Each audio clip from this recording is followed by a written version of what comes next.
Hello বন্ধুরা, কেমন আছো? আশা করছি খুব ভালো আছো। আর একটা মিনি ব্লগ নিয়ে চলে আসলাম। দেখো, আমরা কলকাতার উদ্দেশ্যে রওনা দিয়েছিলাম। এই যে আমাদের ব্যাঙ্গালোর থেকে ফ্লাইট ছিল ভোরবেলাতে। তো আমরা প্রায় কলকাতায় পৌঁছেও গিয়েছি। এই যে দেখো, আমরা প্রায় ল্যান্ড করব এবার। তো খুবই ভালো লাগছিল, খুবই আনন্দ হচ্ছিল যে কলকাতাতে চলে এসেছি আমরা। তো দেখো, আজকে ব্লগটা আশা করছি তোমরা এনজয় করবে। এই দেখো, বলতে বলতে আমরা শহরেও চলে আসলাম। মনে হচ্ছে যেন একটা নিজের দেশে চলে এসেছি, এরকম একটা ব্যাপার। তো ওয়েদারটাও খুব সুন্দর ছিল, খুব মজা হচ্ছিল। বিশেষ করে তোমাদের আরেকজনের সাথে মিট করাবো। দেখো, আমি ওর সাথে মিট করার জন্য খুবই এক্সাইটেড। তো লাস্ট পর্যন্ত দেখতে থাকো।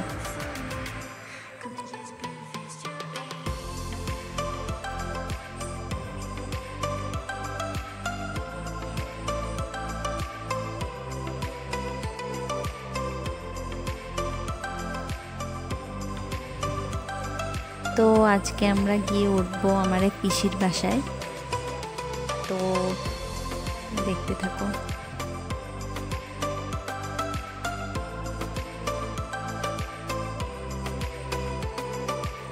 তো দেখো, দেখতে দেখতে আমরা পৌঁছেও গেলাম পিসির বাড়িতে। এই যে, এর জন্য আমি খুব এক্সাইটেড ছিলাম। এ হচ্ছে রকি। খুব খুব খুব ভালো, ওকে আমি খুব ভালোবাসি। দেখো, রকিও আমাদের পেয়ে কত খুশি হয়েছে, ও কতদিন দেখেনি আমাদের। তো দেখো, ওকে পেয়ে আমরা সবাই অনেক অনেক খুশি। তো আজকের ব্লগটা এ পর্যন্তই রাখলাম। তোমরা আমার চ্যানেলটাকে সাবস্ক্রাইব করে দিও, আমার পাশে থেকো প্লিজ প্লিজ প্লিজ। আমার চ্যানেলটাকে একটু সাবস্ক্রাইব করে দিও, লাইক কমেন্ট শেয়ার করে দিও, আর পাশেই থেকো। আর আমার ব্লগগুলো কেমন লাগছে একটু কমেন্ট করে জানিও। টাটা।